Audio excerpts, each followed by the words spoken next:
سلام زخبركم من سمعتنا مسرح دانت أبقبنا وقديات نزبل هرسي دهسيسنا نايزد دالنا يتحست مدب كالايك فالحيسنا قريبنا لنا سنة مكتال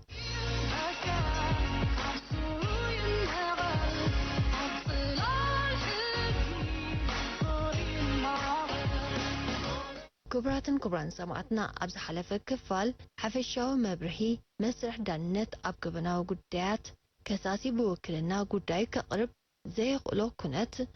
كمو دما أمونغوبيين كمون وساني زلو نتصر في الليل نحق وكيلو زسرح أخبار حكي زي ما مرتعو كقربالو نزب الحسابن توم سلسة عبيت مرتعوتاتن انتاي مهانم دهسيسنا نيرنا كالا اكفالك أتإلي سعب كبران أما مسرح دانت بيت فردي قبل نيان مقطع طرايزي كونه قبل مكلخالن توسخي قبل كيف تسم نساباتنا ممهارون حاسيبون اتفتاتي السلاسل نزي أبسخونو لقزي بيت فردي توسخي مرتعو نغقرب زلزلو ناي مكلخال وان اللو بزعبازي مهرتي عود حقي كسانة هايلي بخمس سبقة اللي سهلنا لا بيت فردي أبسخونو جزي أب مسرح دانت أبسحدو مالتيو أدلاي يزبلو مرتعوتات يكونو مسكر يكون ناب بيت فردي قريبو متي قداي زيادة خردو يقولوا يوم زبل حساب نحد ألوه متوعتها تلاحقوم ويت مرتوع سند نحد أخوينو صحونا سند نحد أخوينو كم تقرب كذا بالخالي مالتي حجت تقد على مانتايو حدا جبنا له تكلا خلق على كايلي وحسبت بيت فردي قبل كان موضع راح زي كنا نتي تخصص الموضع راح زي كنا نتي خالد سوق أمام مهار خاص لزخونه كاد سوق من خيدة زقد ነገር ካስለ ዝኾነ ነታ ቀሪባ ዘላ ክሲ ብዝተኻለ መጠን ሓቅነት ናይቲ ጉዳይ ተረጋጊጡ ውዒል ወዲዩ ኣይወዓሎን ድዩ ኢሉ እቲ ቤት ፍርዲ ውሳነ ሰብ ስለ ዝኾነ ነዚ ክሕግዘኒ እዩ ዝብሎም እንድሕር ንተወሰኽቲ ብኣኽባር ሕጊ ወይ ተኸሳሲ ዘይቀርቡ ነገራት ኣለዎ ኢሉ እንድሕር ይሓስብ ኣሎ ኣብቲ መንጎ መስርሕ ዳንነት ዝተረኸበ ማለት እዩ ቤት ፍርዲ ኣብ ዝኾነ ግዜ ኣድላይ ዝብሎ መርትዖ عزيزو نخمت سلطان الله معناتي خلت تقصو زلون نجارات أب قدمي مسرح داننا تم قابعي جمارو زلو جيزي زوسدو ناي بوليس يخونو أبيت فردماتي وتخصاصو زوز دوم قالات يخونو مرتعو أب بيت فرد قريبون كمرتعو كتقامل لهم كات خيلي معناتي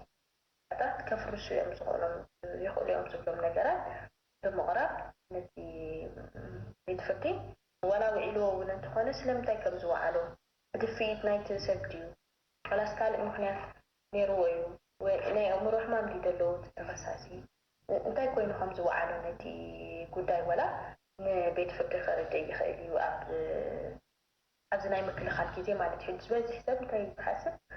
كتكلا أي وعلفوني فاتح كلا لي زمزو كلا زين لمتى كم زوعل خيرت بيت فتختارت عند حدا أخيرك كم مقعدة ون كوبسدلك يخلي مالتي لابنت أب قد أطر لهم زي تخيل كونتات حارسة ماتت مفرد جيرو دا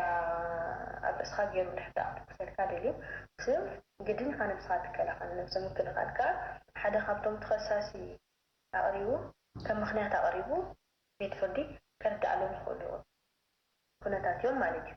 أجلامات كل تسوات يبقى حدا متين حدا تفعوه سلد توفقت حدا هاي تفعوه حدا الناس تم بقصص لزلوا حدا سبس السؤال قبل أن يفتمني ما بقص كله سيغير عجين حدا ما بقص له قينو تي عمل كاتك أسكتوا حدا من كالين أبزناي مكل خالق زي التخصصي نمتاي كم وعلو نتقبل ولا عرفتيوك كلا خليفة اليوم عليك جي تزحلفو مسرح لك أكمتي أخبار حقي زقابرو نسخاقورو قريبو تحطوطات حاتيتو نزي وعيد وعيد بهال زلو قبن سلمتاي كم زوعالو ديو وين كم زي وعالو ديو خردو زقولو أقريبو كلا خليخيل مالتيو أبزي حطوطات تحتته إيو نتو مسخاخر مالتيو نتي زخالك أنا يتعب مرد أديو قلمن كالوتنا قريبو استخصاصي يكلخل مالتي أبزي لك أكمل أخبار حقي حاتة كله زبلنا توم حطوتات كتاوين حطوتات كوني يبلومن نتي زنبرة كونتات ستوردون كون علون كالوت مرحت كوني يبلومن مالتيو نت سبس هو خمسة تجارو إلو خمس زي خلو حطوتات كون لهم متأكد إنه اسك عرض أنا قدرين دابلكا بتزاواري نتي أقعد لمزوج حد زلوا نجر كلا خلي خليت تخصص مالتي كالوت هاي تحف مرتعاتن كالوت نجراوي مرتعو بمقرب نتي بأخبار حقي وإلكاي إخا يدو عرض يوزلو كسي نمتاي كم زو علو ويون كم زي وعلو كرد يخيل مالتي بتوسع أبزكي زي እቲ ኣኽባሪ ሕጂ መስቀላውያን ሕቶም ነቶም ቀሪቦም ዘለዎ መስኻኽር መስቀላውያን ሕቶም እንዳሓተተ ወይ ነቲ ዝህቦ ዘለዎ ቃል ሓሶት ምዃኑ ይኸርድእ ወይ እውን እቲ ዝበሃል ዘሎ ነቲ ኣቕሪብዎ ዘሎ ክሲ ከፍርሱ ከም ዘይክእሉ ንምርዳእ መስቀላውያን ሕቶ እንዳሓተተ ነቲ ተኸሳሲ ዘቕርቦም ዘለዎ መርዳእታት ከፍርስ ይኽእል እዩ ማለት እዩ ልክዕ ከምታ ተኸሳሲ ኣብ መጀመርታ ዝገበራ ማለት እያ ተመሳሳሊ መስርሕ ዳንነት ከኣኒ ኣብ ግዜ ምክልኻል ከም ዘይሉ ይሓልፍ ማለት እዩ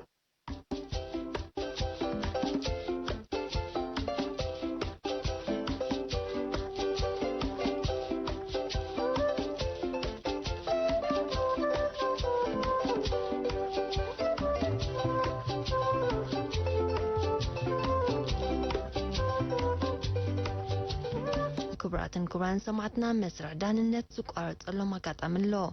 ነዚ ኩነት ዘኸትል መስርሕ ዳንነት ኣብ ገበናዊ ጉዳያት ዝቋረፀሉ ኣጋጣሚ ከመይ ዝበለ እዩ መስርሕ ዳንነት ከምዚ ኢሉ እኳ ዝኸይድ እንተኾነ ኣብ መንጎ ግን መስርሕ ዳንነት ዝቋረፀሎም ዕርቀ ድዩ ወይ እውን ምምሕያሽ ቃል ናይ ተኸሳሲ ድዩ ከጋጥሙ ይኽእሉ እዮም ሕጂ ብሓፈሻ ክልተ ዓይነት ጉዳያት እዮም ዘለዉ እቶም ካልኦት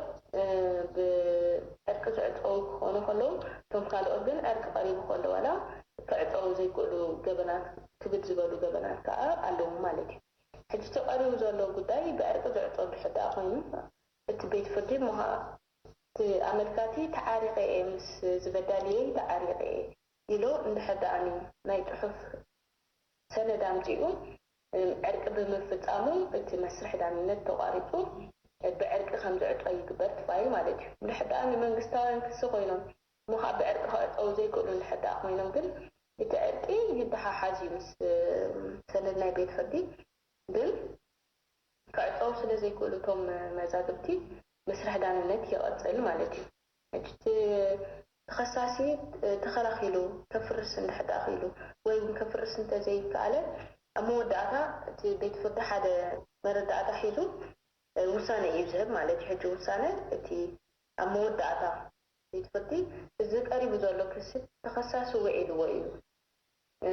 ኢሉ ወይ እውን እቲ ተኸሳሲ ኣብ ዝተዋሃቦ ናይ ምክልኻል ግዜ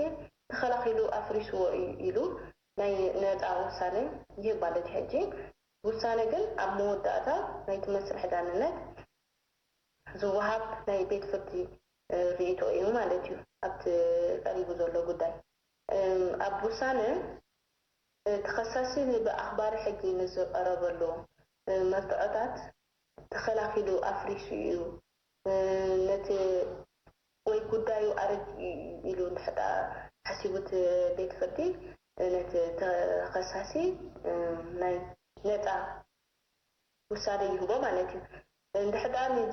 ተኸሳሲ ኣብቲ ናይ ምክልኻል ግዜ ነቲ ብኣኽባሪ ሕጊ ዝቐረበሉ መርትዖ እሞ ከዓ ኣኽባር ቤት ፍርዲ ነቲ ገበን ፈፂምዎ ኢሉ ሓሲቡ ብይን ድሕሪ ምሃቡ ከዓ ስለዝኾነ ተኸላኺሉ ከፍርስ ኣይከኣለን ኢሉ እንድሕዳ ሓሲቡ ግን ቤት ፍርዲ ተኸሳሲ ነቲ ጥሒስዎ ዝበሃል ዘሎ ኣናቐፅ ብምጥቃስ ንምንታይ ከም ኣብዚ ውሳነ እዚ ከም ዝበፅሐ እውን ነቲ ዘቐረቡ መርትዖታት ትንታነ ብምግባር ውሳነ ይህብ ማለት እዩ እዚ ውሳነ እዚ ኣብ መጋብኣያ ይንበብ ኣብ መወዳእታ ማለት እዩ ኣብ መጋብኣያ ክንበብ እንከሎ ኩሉ ነቲ መስርሕ ዳንነት ዝሓለፎ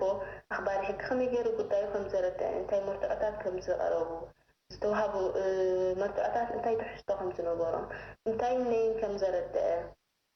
ብምግላጽ ብይን ከም ዝሃበ ብይን ኣብ ዝተዋሃበሉ ድማ እቲ ተኸሳሲ ንኽከላኸል ዕድል ተዋሂብዎ ኣብቲ ዝተዋሃበ ዕድል ከዓኒ እቲ ተኸሳሲ እንታይ ከም ዝገበረ ነቲ ብኣኽባሪ ሕጊ ዝቐረበሉ ክሲ ንኸፍርስ እንታይ ከም ዘረድአ ብሰፊሕ ጠቒሱ ኣብ መጋባእያ ዘሎ ዳኛ ማለት እዩ ብሰፊሕ ጠቒሱ ኣብዚ ዝህቦ ዘሎ ውሳነ ከም ዝበፅሐ ኣብ መጋባእያ ይንበብ ማለት እዩ ውሳነ ምስ ተዋሃበ ነፃ ተባሂሉ እቲ መዝገብ ኣብ ከሎ እዩ ዘዕፅፎ ነፃ እንተዘይተባሂሉ ገበነኛ ኢሉ እንድሕር ቤት ፍርዲ ውሳነ ሂቡ ግን ቤት ፍርዲ ናብ መቕፃዕቲ መሃብ እዩ ዝሰግር ማለት እዩ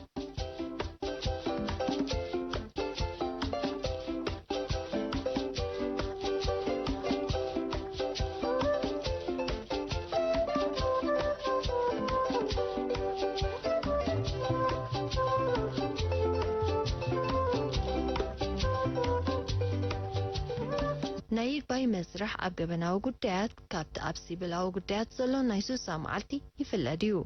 ናይ ይግባይ መሰልከ ንመን ዝምልከት እጂ እዛ ናይ ገበናዊ ጉዳያት ካብ ናይ ሲቪላዊ ጉዳያት ቁርብ ሕፅር ዝበለ ግዜ እዩ ዘለዎ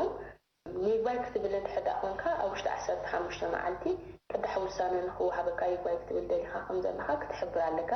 እዘን 15 መዓልቲ እንድሕር ሓሊፈናኻ ግን ይግባይ ክትብል ድሌት ከም ዘይብልካ ዝሕብር ብምዃኑ ኣብ ግዜ ተሓልፈካ ሞኒ ይግባይ ክትብል ኣይትኽእልን ኢኻ ሕጂ ዝበዝሑ ሰባት ሱሳ መዓልቲ ኣብ ሲቪል ጉዳያት ዘሎ ወይ እውን ገለ ክፈልጡ ምስ ስለ ዝፀንሑ እዘን 15 መዓልቲ ናይ ይግባይ ግዜ ብግቡእ ዘይክጥቀሙለን ትርኢ ኢኻ ማለት እዩ ሕጂ እዚ ናይ ይግባይ መሰል ንክልቲኦም ንኣኽባሪ ሕግን ነቲ ተኸሳስን እዮም ዝምልከታ ካብ ክልቲኦም በዚ ተዋሂቡ ዘሎ ውሳነ ወይ እውን ፍርዲ ዘይዓገበ ሰብ እንድሕር ኣሎ ኣብዘን ውሽጢ 15 መዓልታት ይግባይ ጥርዓን ክእቱ ከም ድሌት ከም ዘለዎ ከም ዘይዓገበን ሓቢሩ ናይ ይግባይ መሰል ከዓ ከምዚ ገይሩ ይሕሎ ማለት እዩ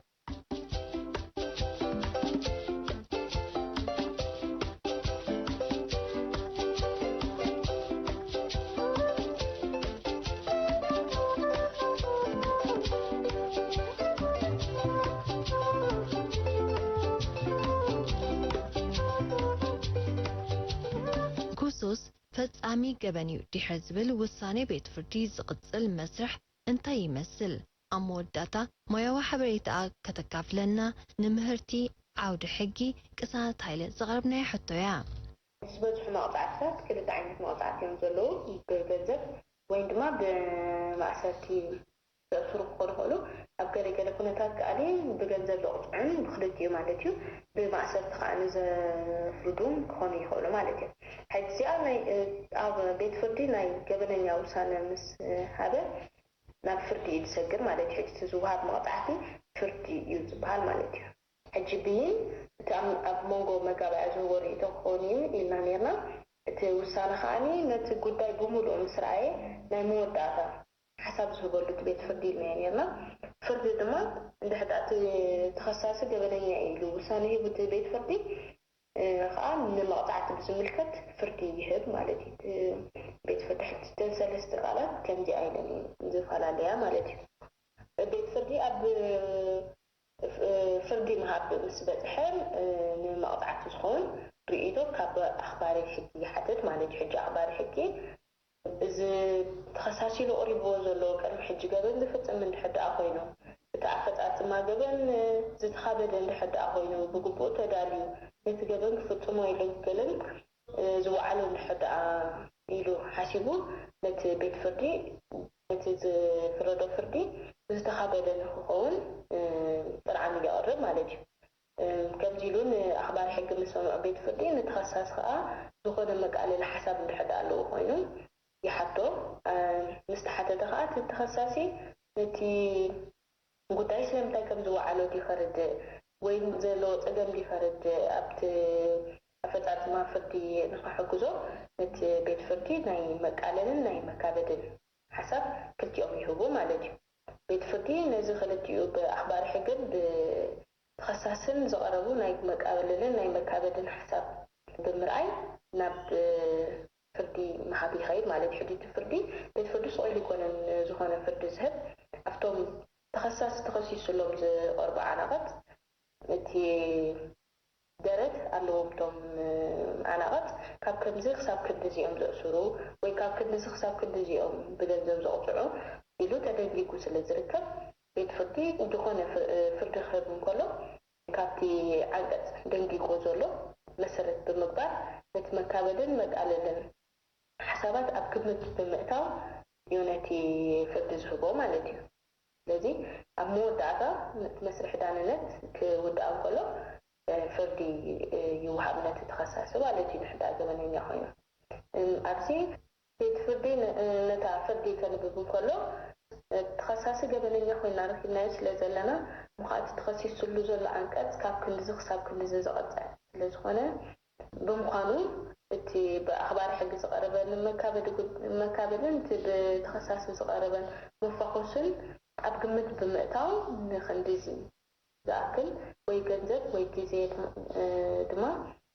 ብማእሰርቲ ንክቕፃዕ ፈሪድናዮ ኣለና ኢሉ ናይ መወዳእታ ፍርዲ ይህብ ማለት እዩ። በዚ መሰረት ብምግባር ከዓ ተኸሳሲ ናብ ዝምልከቶ እስር ቤት ድዩ ወይ መቕፃዕቲ ድዩ ይወሰድ ማለት እዩ። ነዚኣ ምስ ኣንበበ እቲ ዳኛታ መጋባእያ ዘሎ እዚ ተኸሳሲ ይኹን ኣኽባሪ ሕጊ በዚ ተዋሂቡ ዘሎ ውሳነን ፍርድን ዘይዓገበ እንድሕዳእ ኮይኑ ናይ ይግባይ መሰልሐሉ ምዃኑ እየ ዝነግር። ሕጂ ኣብ መንጎ ዋላ እንድሕዳእ ናይ ናፃ ውሳነ ተወሲኑሉ ወይ እውን ናይ ኣብቲ መጀመርታ ብኣኽባሪ ሕጊ ቀሪቡ እንድሕዳእ ብይን ነፃ ኢሉ ብይን ሂቡ ኣብ ዝኾነ እቲ ፋይል ክዕፆ እንከሎ ናይ ይግባይ መሰል ናይ ክልቲኦም ወገናት ሕልው ምዃኑ ሓቢሩ እዩ ነቲ መዝገብ ዝዓፁ ማለት እዩ።